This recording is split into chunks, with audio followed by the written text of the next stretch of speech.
아가야에 있는 모든 신도들에게 모범이 되었습니다.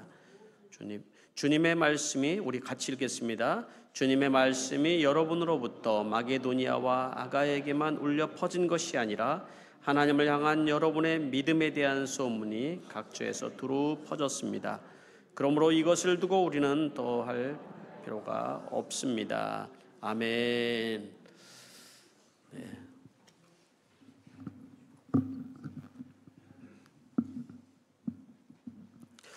네, 이 시간에는 우리 오늘 말씀을 전해주실 우리 강사 목사님을 소개를 하도록 하겠습니다. 우리 배진태 목사님이신데요. 우리 배진태 목사님은 호주에서 오랫동안 또 목회를 하셨고요. 그리고 이제 지금 한국에 가서 또 영남신학대학에서 교수로 지금 계시고 계시는데, 여러분 이렇게 또 호주에 방문하셔서 또 저희 교회에 이렇게 오셨습니다. 이 시간에 말씀을 전해 주실 텐데, 우리 목사님 나오실 때 먼저 우리가 힘차게 박수로 좀 환영을 하면서 우리 하겠습니다. 환영합니다. 네.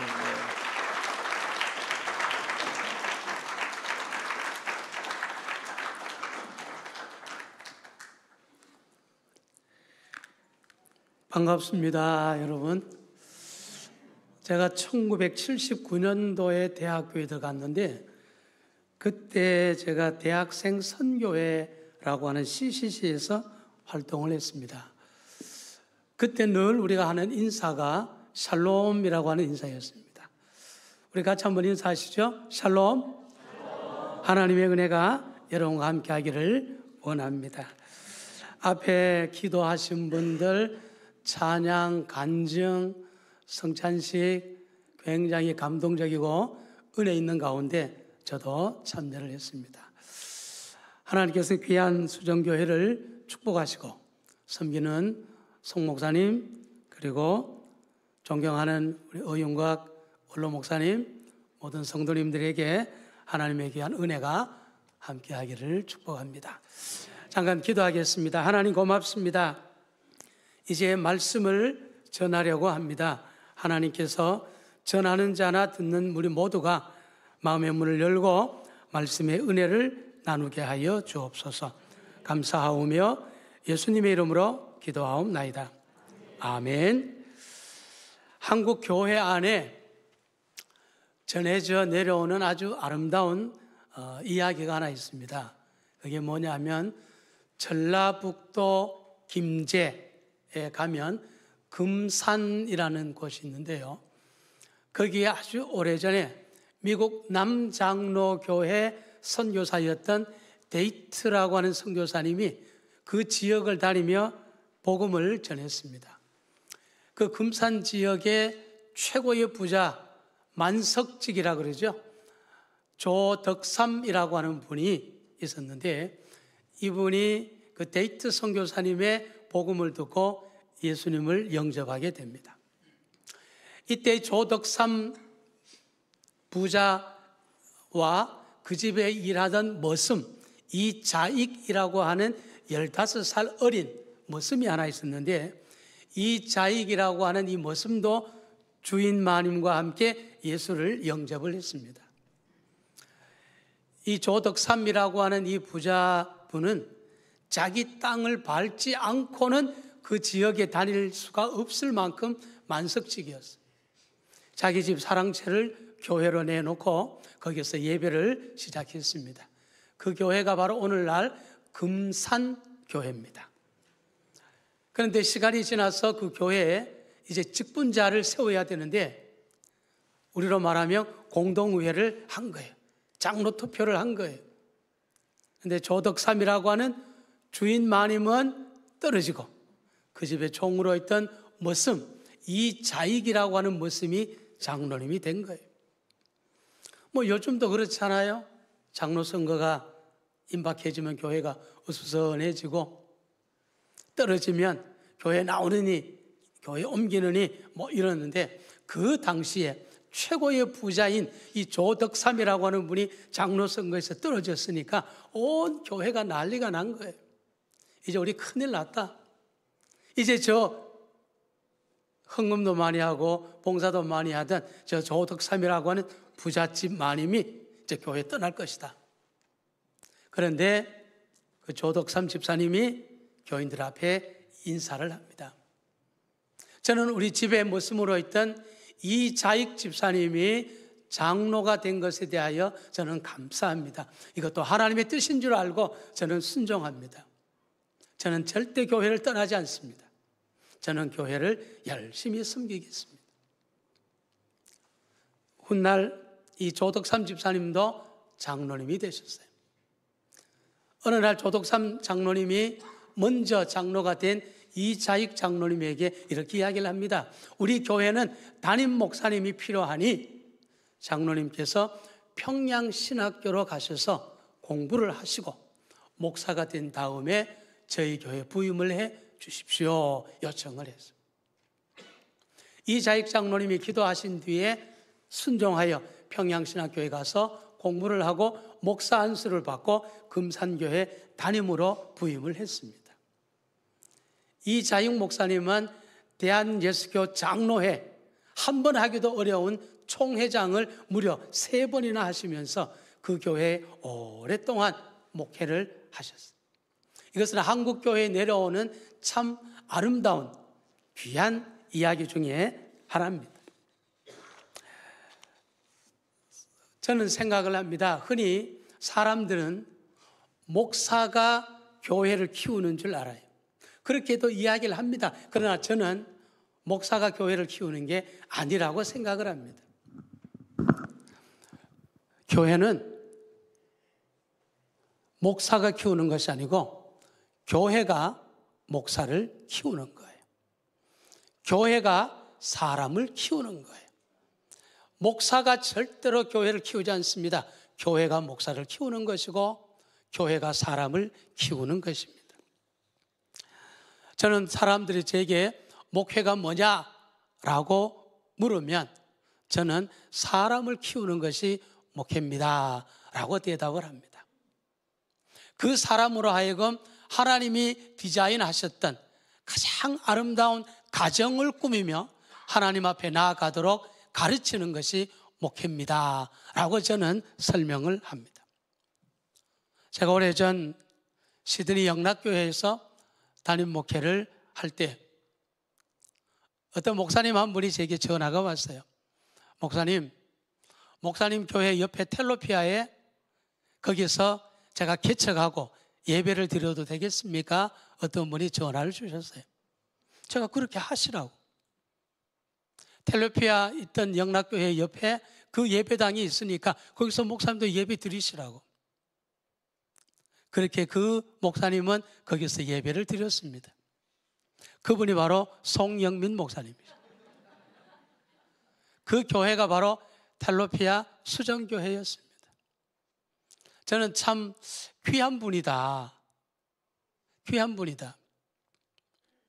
교회 옆에 있는 그 빈 예배당, 거기에서 예배를 시작하기 전에 이웃에 있는 교회 담임에게 전화를 해서 익스큐즈를 하는 그 목사님을 보면서 참 귀하다.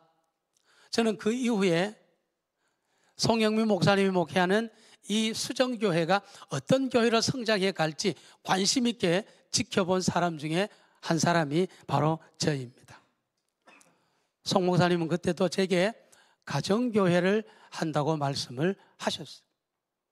그때 가졌던 그 초심이 지금껏 변하지 않고 가정교회 사역에 오랜을 하시며 사람을 잘 기르는 훌륭한 목회, 좋은 목회자로 세워지고 있는 것을 봅니다. 여러분, 음식점도 소문이 잘 나야 돼요. 맛이 있다, 서빙이 좋다, 카페도 그래요. 커피가 맛이 있다, 분위기가 좋다, 소문이 잘 나야 됩니다. 교회도 믿음의 소문이 잘 나야 합니다. 매일 싸우고 원망하고 불평하고 그런 교회는 오라고 해도 사람들이 안 갑니다. 그러나 말씀이 좋고 오늘처럼 찬양이 은혜롭고 간증이 은혜롭고 하는 모든 것들이 은혜로우면은 사람들은요 다 모여들게 되어져 있습니다.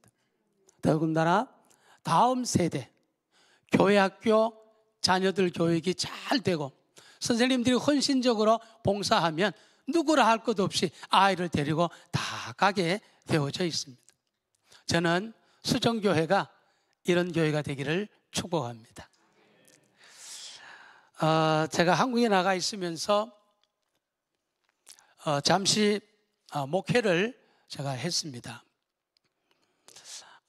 교회학교 아이들이 한 150, 60명 정도 출석하고요. 장년들이 한 350명 정도, 거의 500명 이상 되는 큰 교회를 제가 한 1년 7개월 동안 담임 목회를 했습니다. 아멘을 얼마나 잘하는지 몰라요. 여러분보다가 훨씬 더 연배가 어린 거의 30대, 40대 초반의 성도들이었어요. 거기는 경북신 도청이라고 하는 그 지역에 있는 교회였습니다. 30대, 40대 정말 영거스터 젊은 커플들이 모이는 곳인데 예배가 얼마나 익사이팅하고 얼마나 은혜로운지 몰라요. 저는 이 시드니에도 제가 목회를 22년을 했었습니다. 우리 이 수정교회, 예전에 물론 원로 목사님께서 이렇게 목회하실 때도 제가 이 교회를 여러 차례 방문을 했던 적이 있습니다만, 이제 송 목사님께서 또 잘 대를 이어서 목회를 하시니까 이 교회가 아름다운 교회로, 소문난 교회로 하나님 은혜가 풍성한 교회가 되기를 축복합니다. 오늘 이 본문의 말씀은요, 바울 사도가 데살로니가 교회를 향하여 칭찬을 했던 내용이 오늘 이 본문에 있습니다. 물론 여러분은 공동 성경을 쓰셨지만 제가 가지고 있는 개역 성경에는 이렇습니다. 항상 하나님께 너희를 생각할 때마다 나는 감사한다. 바울은 그렇게 이야기를 하고 있습니다. 여러분 그렇지 않아요? 누군가의 이름을 떠올리면 슬며시 미소가 저절로 지어지는 이름이 있습니다. 그분과는 좋은 관계를 맺었기 때문에 그렇습니다. 바울에게 있어서 이 데살로니가 교회는 마음이 짠한 교회입니다. 불과 그곳에 가서 그가 석주밖에 사역을 못했습니다.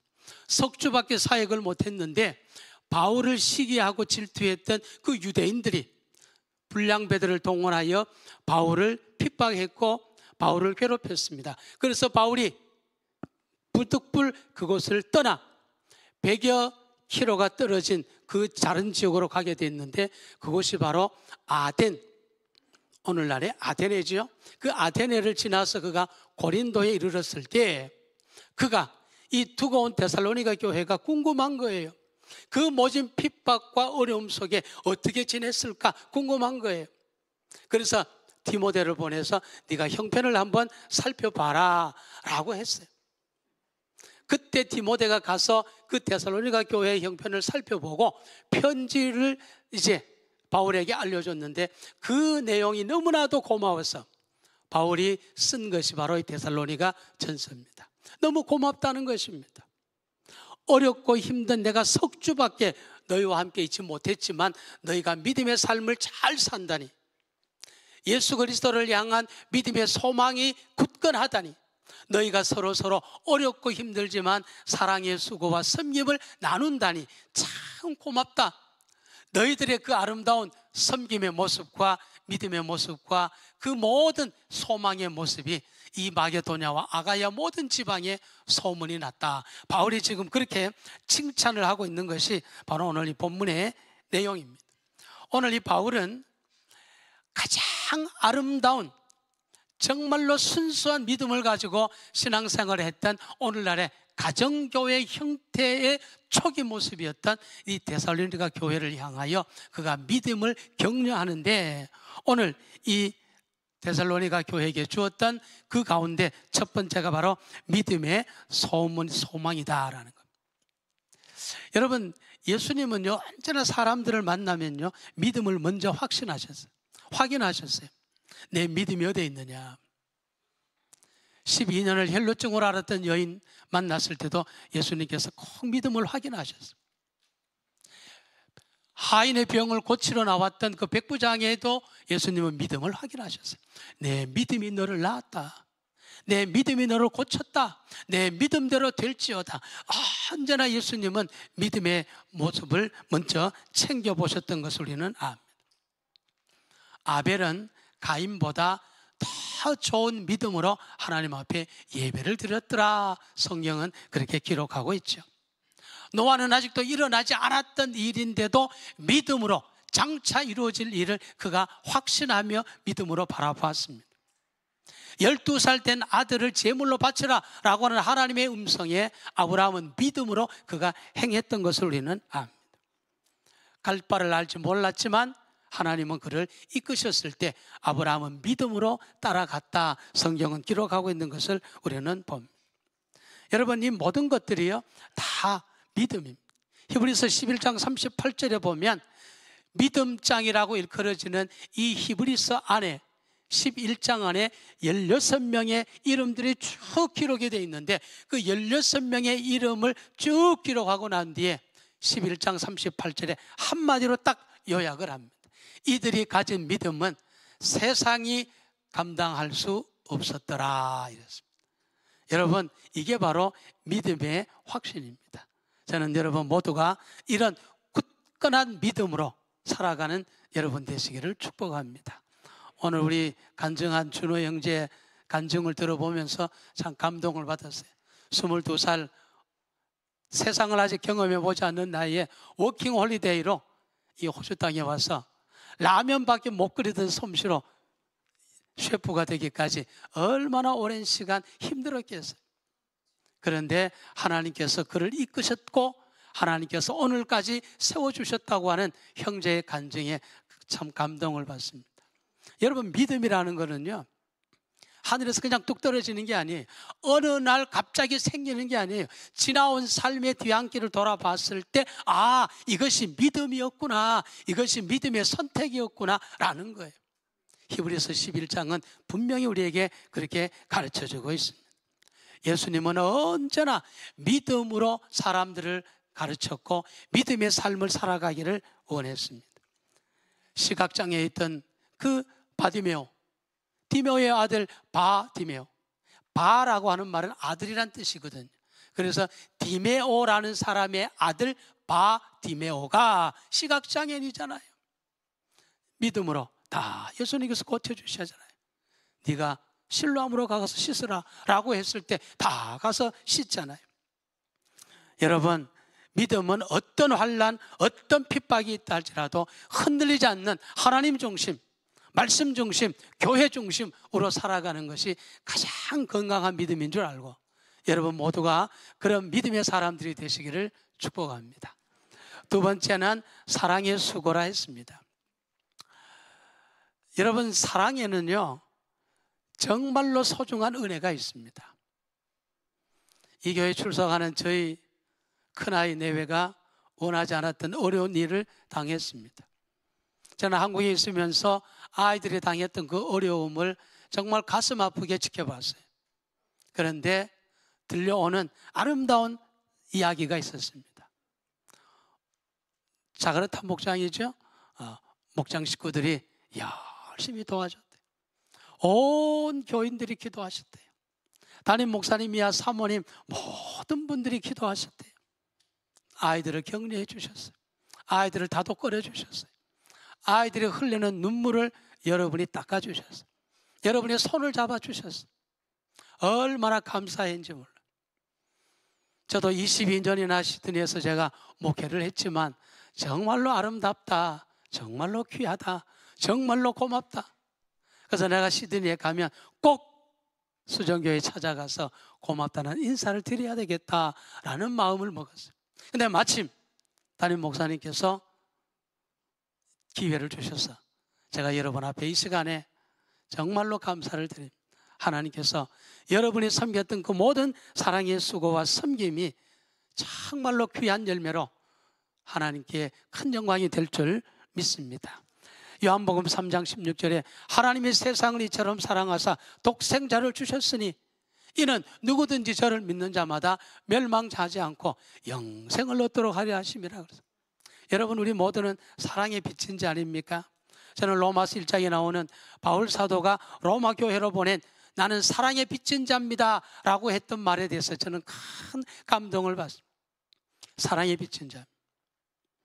저는 고향이 경상북도 의성이라고 하는 조그마한 읍 소재지입니다. 저는 그 교회에서 열심히 봉사도 하고 사역을 했습니다. 근데 어느 날 담임 목사님이 저를 부르더니만 배 선생님을 지켜보니까 배 선생님은 신학교를 가서 목회자가 되는 게 좋겠습니다 라고 교회에서 권면을 했어요. 저는 느닷없는 말씀에 굉장히 망설였습니다. 왜? 예수는 저 혼자 믿었거든요. 저희 집은 예수를 안 믿었거든요. 그래서 제가 목사님, 그럼 제가 1년을 두고 기도하겠습니다. 그때부터 제가 짜장면 배달을 하면서 1년을 제가 새벽 기도를 다녔어요. 제가 신학교를 가야 하나요? 말아야 되나요? 주변에 많은 권사님들이 격려를 해주셨어요. 결국 교회가 저에게 장학금을 줬어요. 배 선생, 신학교 공부 마칠 때까지 우리가 학비를 댈 테니까 신학교로 가라고. 그래서 제가 교회가 사람을 키운다는 이야기입니다. 교회가 사람을 키워야 됩니다.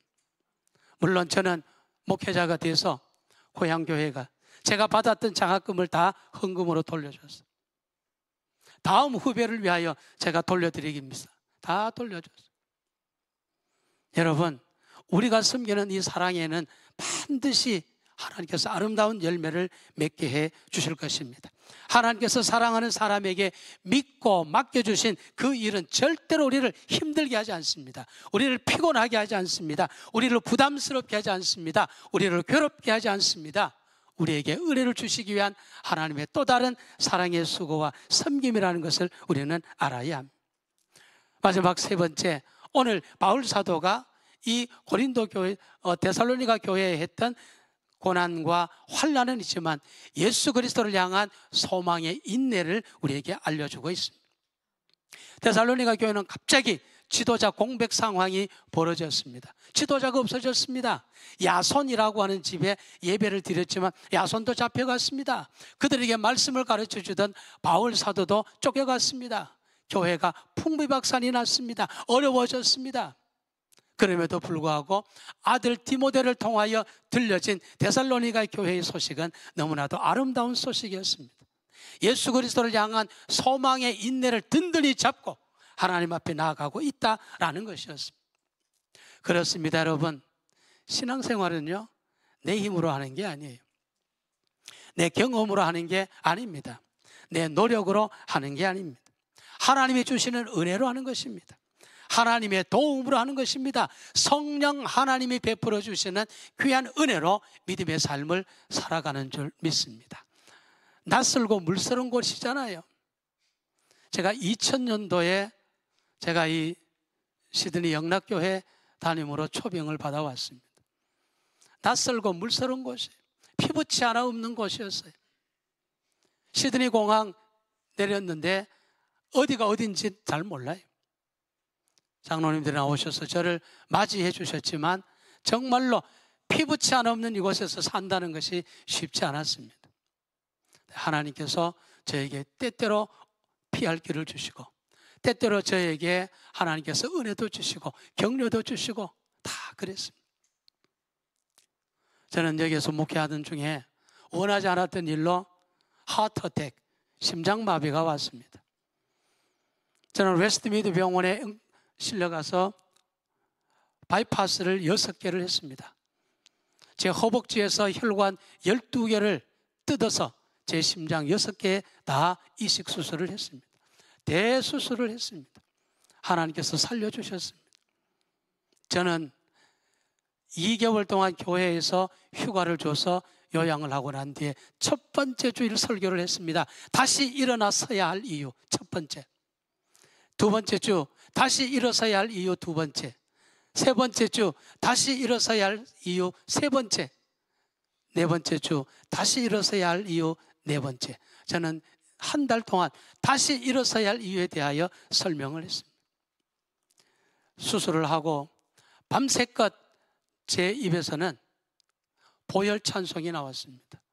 밤새도록 보혈 찬송을 불렀습니다. 해가 환하게 떠오르고 창문에 햇볕이 들어오는 것을 보고 제가 이제 살았구나 싶었습니다. 하나님께서 제게 믿음의 연단을 허락해 주셨어요. 저는 생각을 했습니다. 믿음이라고 하는 것은 배짱으로 믿는 게 아니고 담대함으로 믿는 것이구나. 여러분, 베드로가 얼마나 배짱이 있는 사람이었어요. 배짱이 있었어요.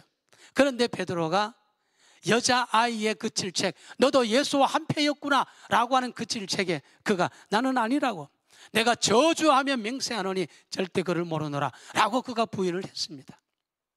그런데 그 베드로가 성령의 은혜를 받았어요.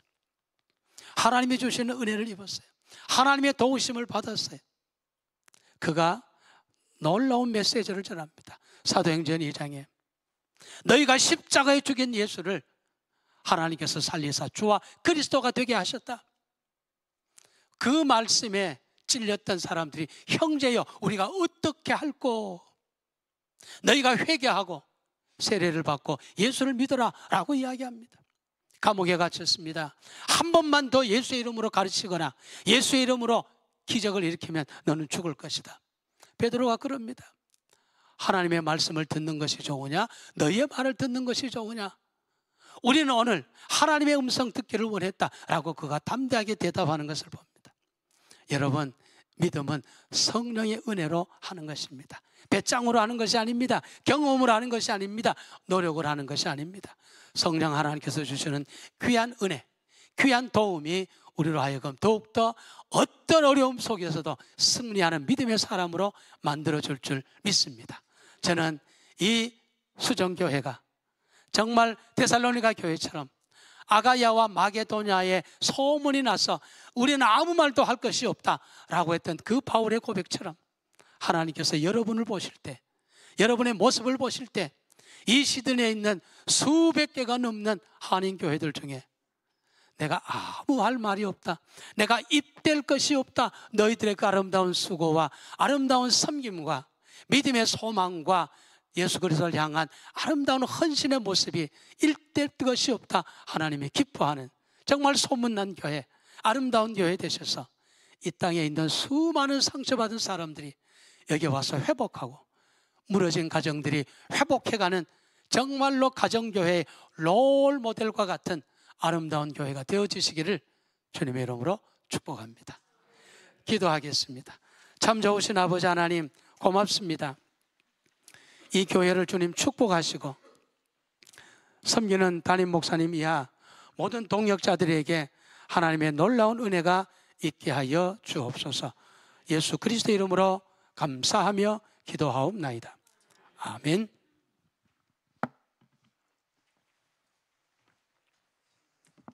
네, 귀한 말씀 감사합니다. 이 시간에는 우리 1, 2분 정도, 2분 정도 우리가 침묵 가운데 기도를 잠시 할 텐데요.